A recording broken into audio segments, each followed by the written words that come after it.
welcome to my channel, and I think I have something special for you. And this is something that we recorded on Dedication Fans Remember the Bay City Rollers, which is a show that is broadcast at 7 o'clock Eastern Standard Time, I guess, in North America, every Friday. But it's broadcast actually from over the air in Scotland. And it's on TD1 Radio, and you can go to TD1 Radio and listen to it every Friday night. And I go on there every once in a while because they invited me to do this thing called Barber's Beats. And it's called Barber's Beats because Suze likes alliteration. But here's a show we did where this is what happened. I had been on one of the official Eric Faulkner groups. I was in there looking around on Facebook, right? And I found this one video where it was a Q&A from one of the Hoik Q&A sessions. And they were talking about some recordings that happened around 2000. And at the end, it listed a bunch of songs that Eric had written and that were in the hat, so to speak, for a potential next Bay City Rollers record. And, you know, there's a VH1 documentary where they're playing what was the early version of Gossamer Dream and that, right? So it's around that time. And so Eric had these songs. Most of the band showed up in the studio. Clem Burke, I believe, was there on drums ready to go. And quickly things fell apart and nothing really came of it. So I guess what happened is that Eric, not on vinyl or anything, released a lot of these songs over time, the songs that were could have been on that album. So I'm certainly no expert on all of these songs, but it seems from that video that I was able to put together songs that could have been on that next Bay City Rollers album that never was.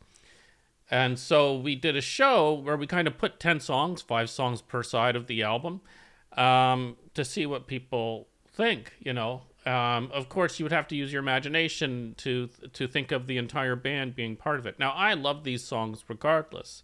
And as a matter of fact, I like Eric's voice. So, you know, I just enjoy these songs, and they're all very well-written songs. And, you know, the importance for me was that, you know, the Bay City Rollers were a great band. And I want to talk about their peak period. The real golden period was when they were releasing Once Upon a Star, Wouldn't You Like It, and the compilation Rock and Roll Love Letter. And in the sense that they were ahead of all of the other bands that were about to break, you know, punk and Britpop, right? And they don't get a lot of credit for that. But what these songs show is that after, you know, the Bay City Rollers changed quite a bit after that. You know, if you talk about It's a Game is more of a soul album with some rock influences, and Strangers in the Wind is completely different. It's all kind of all over the place. I wouldn't even know how you would describe that album, right? And the funny thing is, some of those songs go back, they were written years beforehand. You know, same stuff with some stuff that was released during the Duncan era. We heard on Dedication Fans Remember the Bay City Rollers, Eric released some demos of less, one had less singing some of that stuff, right? But anyway, yes, I think that real golden period for them was the second and third albums of the compilation Rock and Roll Love Letter and a bit of Dedication.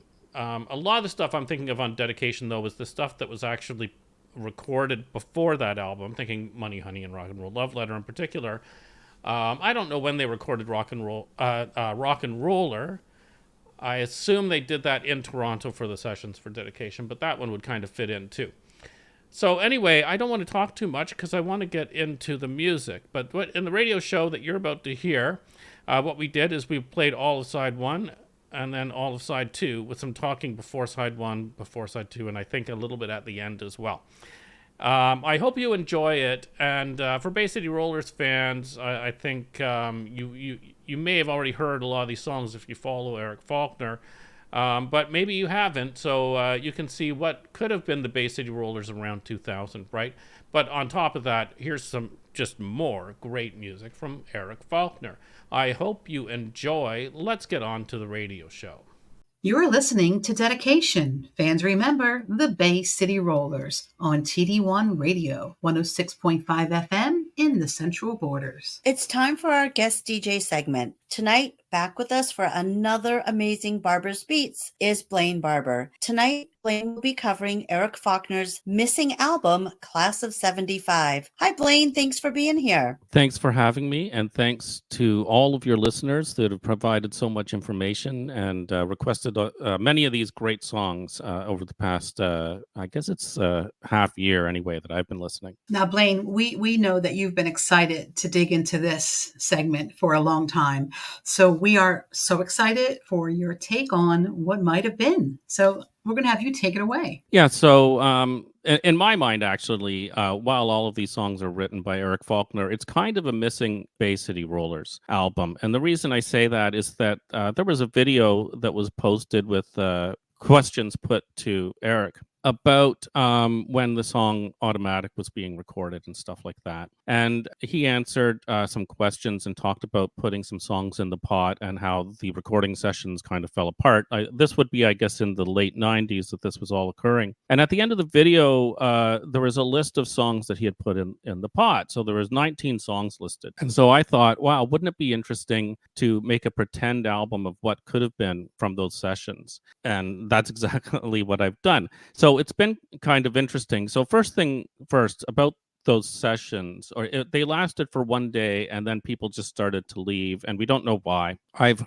heard hearsay that they didn't like the songs. Maybe they wanted more of their own songs, but did they even have their own songs? Who knows? But also, the band just had not been getting along for quite some time. So Les was there, Alan was there, Woody was there, Eric was there, and Clem Burke was there on drums. I think they did some recording sessions for one evening, and then by the next day, everything had ended. So I thought, let's come up with, if they had done an album, what it might sound like based on the music that was listed. So in my mind, and I've said this a few times on your show, the Bay City Rollers, not the Rollers, because that was more power pop, but the Bay City Rollers, at their height, I would describe them as a Brit pop band. Even though people didn't talk about Brit pop back then, they were a British pop band that came from, the sound of the Beatles and like the lighter guitars. It's not like Led Zeppelin with heavy guitars. It's not like the heavy rock that comes out of the United States. It's got lighter guitars. It's mostly pop driven kind of music, catchy stuff,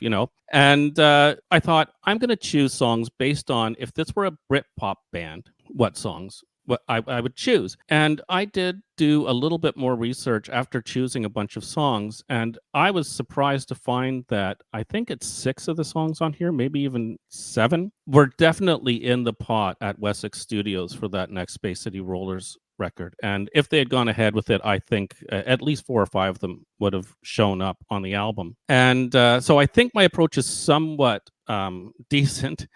There are some songs that would have been demos up to even 4 or 5 years before these sessions, and we'll talk about that. And then the other thing I did to make sure that I was covering my Britpop territory was my ex-wife was in the house, and I thought, oh, she loves Britpop, like Pulp and Blur and Oasis and Verve and all that stuff. And I thought, I'm going to play this playlist, and she's either going to tell me to turn it down because she hates it, or she's going to come in and ask, who are we listening to? Thank goodness she came in and said, what are we listening to? And I said, this is Eric Faulkner. And she was shocked. I said, what did you think it was? She said, I thought maybe there's a Pulp album that I don't have or something like that. And I was like, okay, I think I've hit the nail on the head here, right? I'll say. Yeah. So, Britpop, I say, starts with the Beatles and then all those bands that were kind of around the Beatles and then the Who. And there was a huge Motown influence originally as well. The mods were all about Motown. And then it I believe the Bay City Rollers kind of carried that forward. But then after punk, you've got bands like the Jam, and then the Pet Shop Boys come out later, Jesus and Mary Chain, Pulp. Later on, you've got Blur, Oasis, and all that sort of stuff. And then you have the two-tone stuff as well, right? And I think that this music fits in very well with how Britpop had progressed. And I think that it shows that Eric Faulkner, as a songwriter, was having a renaissance around Britpop. I think with the early Rollers albums, they really had their finger on the pulse. And I think that things kind of diverted for a while. And then magically, he came back with this set of tremendous Britpop songs. And I think it was a renaissance for him. And I think it's a great loss that they couldn't record the album. But, there's so many troubles that the band had. It's not surprising. So anyway, I thought we would listen to side 1 and side 2 as if this were a vinyl album. And then come back and after side 1 and after side 2 to just discuss each of the songs, if that makes sense. So I think the listeners can kind of sit back and enjoy the album, and I'd love to hear what they would think of this if it were an album. But before we start off side 1, any comments from you? I'm excited to just pretend that it came back from the record store and I'm holding the album and reading the liner notes while the first song plays. Side 1 of Class of 75, the Imaginary album.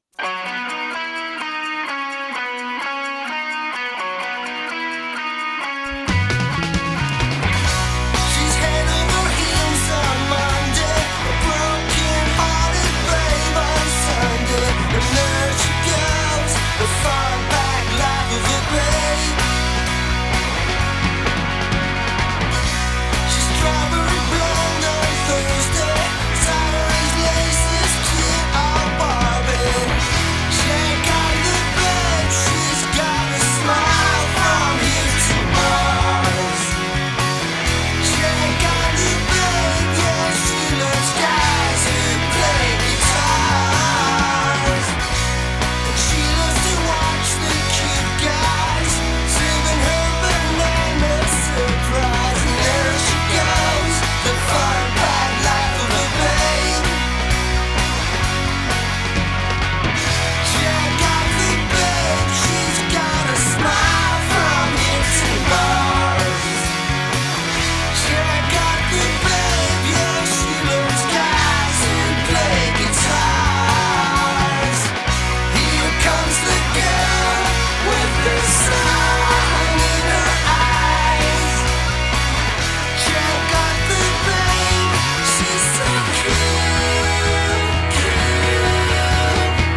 with all the answers, yeah. We were young, we were gonna change the world. We were gonna change the world. The class of 75, it was a time of your life. 75 was a good year for the time. Those analog days, funny clothes we used to wear. The class of 75, we all got old. Where are the young gods who walked on water? Yeah, we were gonna change the world. So where are the heroes, long forgotten, yeah. We were young, we were gonna change the world. We were gonna change the world. The class of 75, it was a time of your life. 75 was a good year for the time. Those analog days, funny clothes we used to wear. The class of 75, we all got old. So where are all the heroes? Where are all the heroes? So where are all the heroes? Hey, you with gentle eyes, you just want a little time. Yeah, you just wanna stay alive.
Okay, wow. Okay, I'm in. I want it on cassette and 8-track.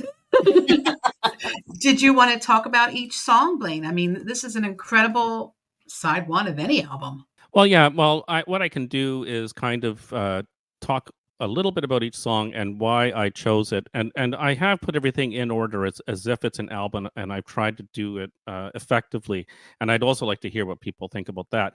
But we start out with "Check Out the Babe" and "Automatic" or "Automatically You," and I wanted to start off with some powerful, upbeat stuff that sounds just like Britpop, and I think those two really fit the bill. And I really like the bass line and the guitar solo on "Check Out the Babe."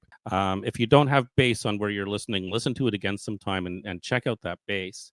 "Don't You Know You're Beautiful." I didn't mention David Bowie in Britpop, but he obviously was a huge influence. I wouldn't say he was Britpop, but he was a huge influence on everything that came after in that genre, right? So, there's references and influences both by Bowie in "Don't You Know You're Beautiful."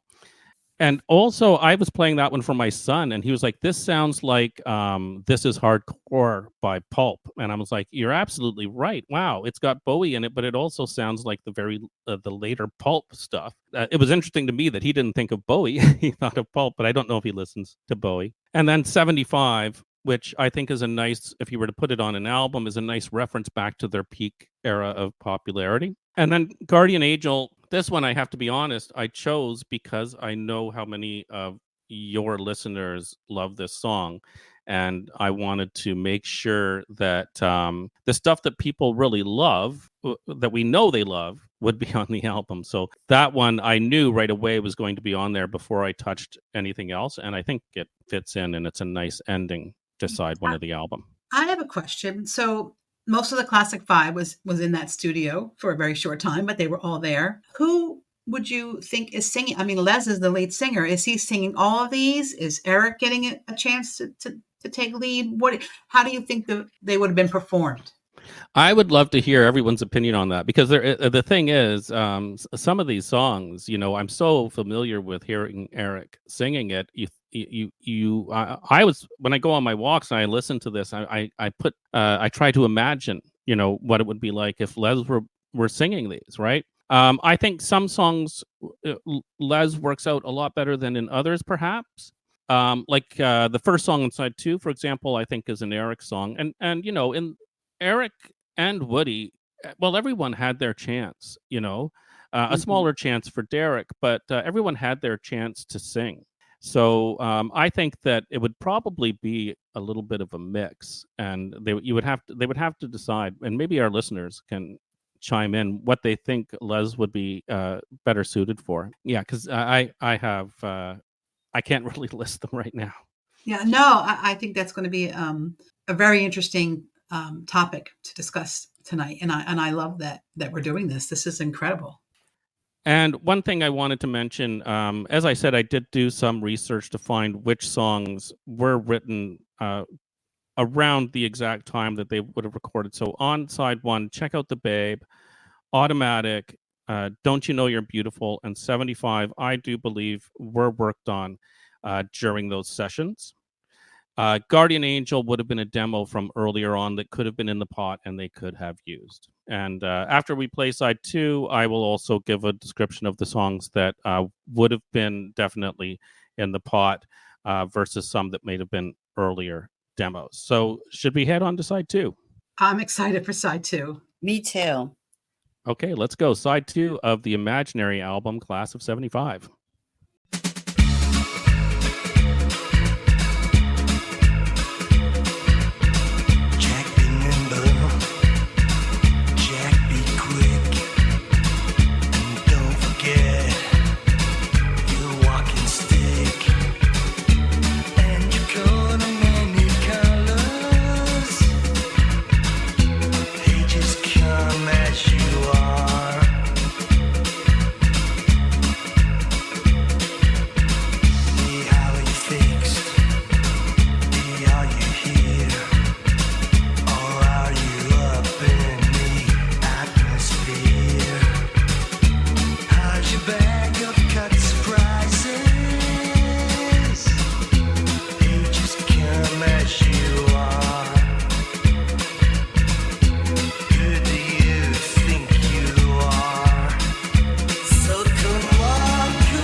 won.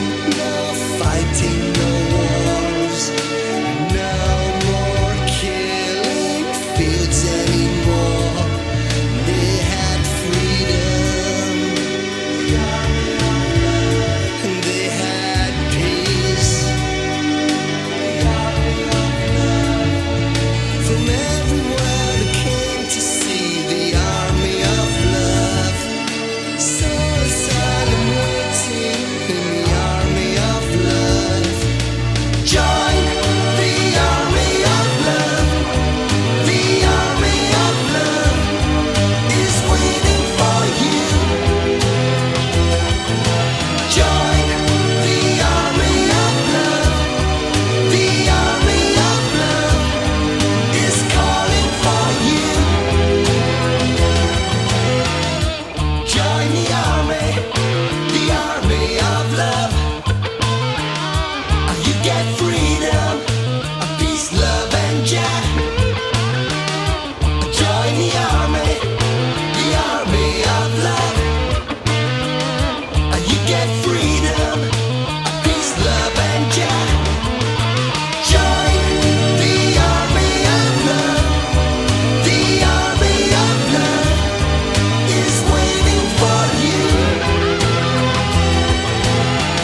Okay, Blaine, this is just, I had me so excited. I want to make this happen in real life. Talk to us about side two. Yes, so I think first thing I'll mention is the songs that would definitely have been written around that time. So here are the songs that were played on side two: "Roses on the Fire," "Sex You Up," "Velodrome," "In Your Majesty," and "Army of Love." So two things I'd like to say. One is that Velodrome and "In Your Majesty" definitely could have been worked on during those sessions. The other songs would have been, I do believe, earlier demos that could have been included, but we'll never know. And also, other band members could have had other songs that I certainly don't know about, and they could have been included. So that's why this is all pretend, right? Um, that was yeah. So the reason I chose these songs, once again, it all kind of fits into Britpop, and let me say that I was a little bit worried when I was starting this that I would be playing a lot of the same Eric Faulkner stuff that I did, I think, like 5 months ago or 6 months ago on your show. And surprisingly, I think only one song came up twice, right? So I didn't play anything except for 75. I think all of this stuff is new to this show, which is just a happy coincidence. Mhm. But anyway, "Roses on the Fire," while it's not a ska song, it kind of reminded me of the Specials when they started to go down that lounge ska type of thing. The production on it is just great. The lyrics are a lot more edgy, and this is the other thing. This would be a band that had matured, and you don't worry so much about children. Your listeners, a lot of them are older now, and they've listened to the Sex Pistols and Pulp, and there's not much you're going to surprise them with. And then "Sex You Up," I thought this was kind of a Pet Shop Boys kind of dance tune. So I think it fits in nicely. "Velodrome" is a modernized version of doo-wop, in my opinion, which they played even way back in the 70s. They did some kind of like modernization of doo-wop, so it fits into their theme. And I think it sounds like a Britpop song. "In Your Majesty," I think, is one of the greatest songs that they could have recorded. It's got depth, it's got a new wave feel to it, it's got an anthem feel to it, and then there is a portion of it that is Beatles influenced as well. So it's got like everything thrown in. And then "Army of Love," I thought was just a fitting ending. But yeah, "Velodrome" and "In Your Majesty" are the only two that, through any of the research I've done, I would say definitely could have been on that album if they had finished it for side two. Now, I have And a question. Oh, sorry. Go ahead. no, I was to say, and that to me is the album. I'd love to hear what other people would choose, right? But that to me would be if I were a producer or a director, or if I was Clive Davis, let's say. Unlike Clive, I wouldn't force them to do 5 covers. This is what I would choose. All right. Having your producer hat on, what kind of production would you have for these? I know you're not a fan of strings and anything overly produced, but what would you like to have heard with these songs? Well, a lot of these are demos, essentially, right? Hmm. And a lot of people say they like Vox a lot. They think Vox is one of the best Rollers albums, right, or Bay City Rollers albums, and it shows that fans and people that I think that like Britpop in general don't necessarily want heavy strings and stuff like that. A little bit of brass here and there. I think the way the arrangements are done on everything on here is very good. There's nothing where I say it's being overpowered or the band is being hidden behind it. So I think using these demos as a starting point, I would have no problem with any of it. And in some ways, because they're demos, it's closer to what we want, I think, as fans. There's not a producer getting in the way and changing what songs are on there so much and changing and augmenting them too much. So I'm happy with the kind of stripped down, real band sound. Yeah, I'm always a demo girl. I always want stripped down, one take kind of a thing. I don't like things overly produced. So I'm right there with you on this. And it's something that you hear a lot and from fans that listen to music. Like, there's a big argument about the album "Give 'Em Enough Rope" by the Clash, that it's overproduced and Joe's vocals are too low and Topper's drums are too high. And I read an interview where the guy just said, "Well, Topper was a really good drummer." you know Mm. so I blasted the drums and I didn't like Joe's voice, so I pushed it down. Right. And for me, when I hear that album, it's like, this is not what I'm looking for from the Clash, but other people disagree, and to them it's their best album. So everyone has their own opinions, but overproduction is definitely a real problem. Yeah, And I do think too that were this album to have come out at the time that, it was sort of being worked on, like the late 90s, I think the fans probably would have really appreciated this more like stripped down version. Because we've kind of gone through different phases, the real bubblegum pop music, then they kind of get a little more mature, and then they have the really, Strangers in the Wind was a very well produced album with strings and horns, and then we get into the Duncan era, and then we have this. I kind of think this would have been really well received because it is a stripped down version, and I think we were ready for a less is more kind of version. this fantasy album is now my fantasy album. Let's make it happen. Let's make I it would Okay. I happen. would buy this on vinyl. I would buy this on vinyl. I would love it. And of course, you got to put photographs of Eric in there and have him sign them, I think. Absolutely. And I would pay money for Absolutely. that. But that's just me. All right, we're putting it out there into the universe. Let's make it happen. Yes. And I'm anxious to hear what everybody has to say in the chat tonight about this fantasy album Yeah. and their thoughts on it, because I think you're going to get a lot of positive feedback about this. Oh, I hope so. Thank you, Blaine. Once again, you just knock it out of the park. You make us look good. Thank you. This was awesome, and I love talking about the what could have been, because yeah, it's just a great thing to talk about and hear what your thoughts are on this. You bring so much to the table with a topic like this. We really appreciate it. Great. And Thank you. being fans of this band, we have so many what ifs and what could have beens, Yes. So you can have segment after segment, I'm sure, with that topic. All right. And I just want to say thank you to Blaine for another wonderful Barbara's Beats segment. And to all of our listeners out there, thank you so much for chatting with us tonight and giving us all of your requests and dedications. And thanks to our producer, Gail. And please remember, don't let the music die.